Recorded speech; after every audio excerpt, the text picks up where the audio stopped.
Polk Street breathed like an old man wheezing through the night, restless and never satisfied. Even in drizzle, it refused silence. Engines sputtered, tires hissed against wet pavement, and muffled bass lines rattled out of dented trunks until the whole block seemed to hum off-key. Neon signs along liquor stores and corner shops blinked in tired rhythm, buzzing with the stubborn electricity of a city that refused to die even as it decayed. 8-Ball Ice walked alone, hood shadowing his face, shoulders hunched beneath a weight he couldn't name out loud.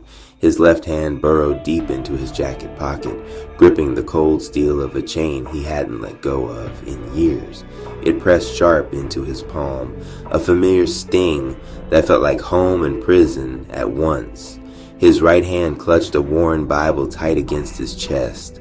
The leather was cracked, fraying at the corners, pages soft as tissue from years of someone else's fingerprints.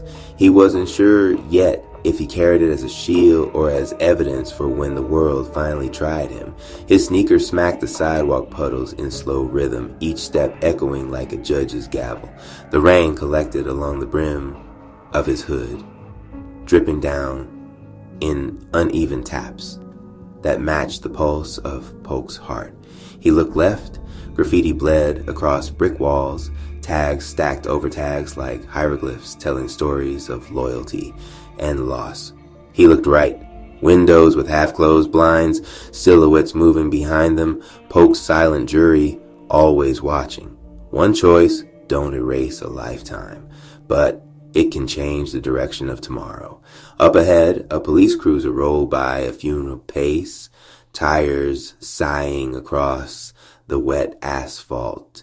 Red and blue lights pulsed against his face, painting his cheekbones in flashes of warning and remembrance. For one long second, the block looked like a siren dream. Red for blood spilled, blue for promises broken. But Ice didn't flinch. His eyes stayed fixed forward. The cruiser passed, swallowed by darkness, and Polk went back to buzzing the same old tired song.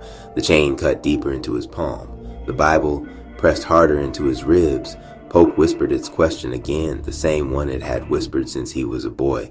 Which weight will you choose? Hulk smashed that like button. Claim that share as you comment your favorite rap. Also, Donation Rap reports that a donation helps a long way. If you want to donate, my Cash App is RapPalace214.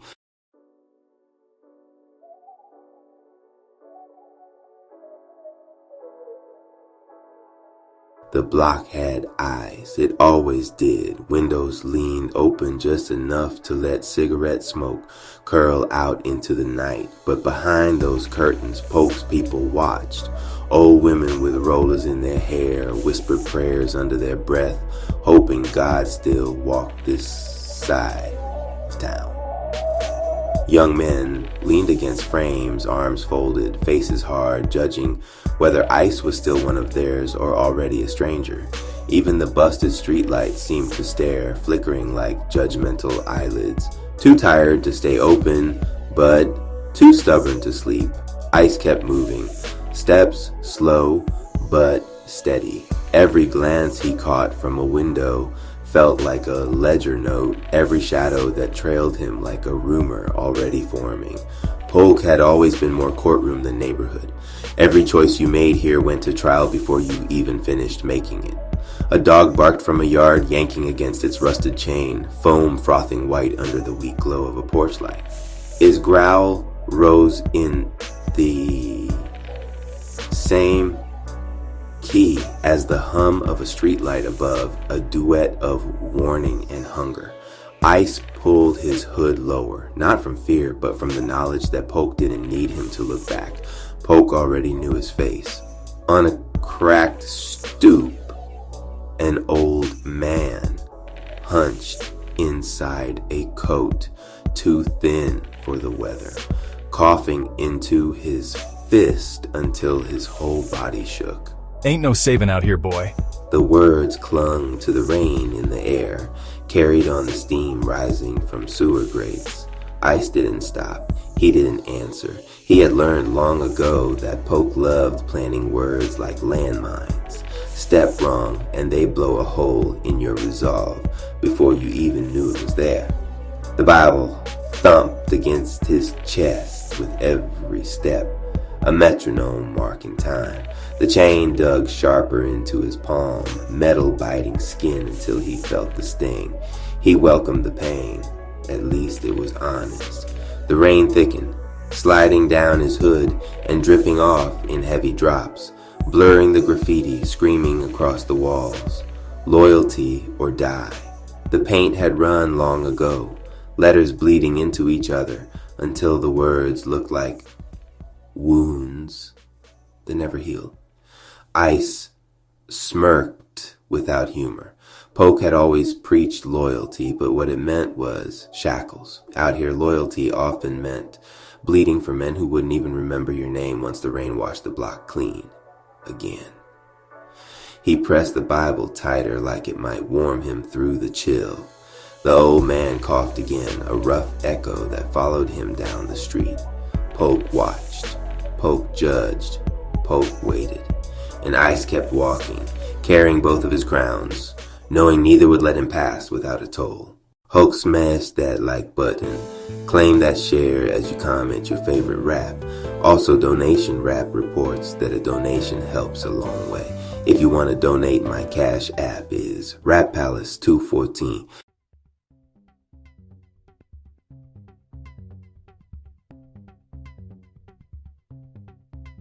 Warmth spilled out onto the wet pavement from the barbershop's glass door, the kind of glow that made the block pause before swallowing it whole.